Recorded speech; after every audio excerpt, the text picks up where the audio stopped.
எங்கள் காட்டில் இருக்கிற கிணத்துல பாருங்கள் தூக்கணாங்குருவி கூடுங்க நிறையா இருக்குது. இதில் ஒவ்வொரு கூடு பார்த்திங்கன்னா 3 வீடு கூட இருக்குது. ஒரு வீடு 2 வீடுன்னு இல்லாமல் 3 வீடு கூட இருக்குது பாருங்கள்.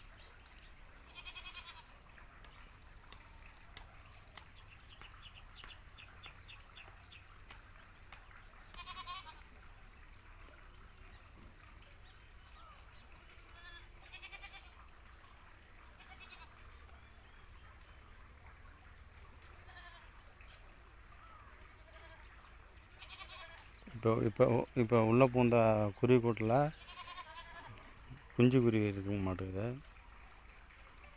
இறை எடுத்துகிட்டு போய் உள்ளே கொடுத்துட்டு வருது.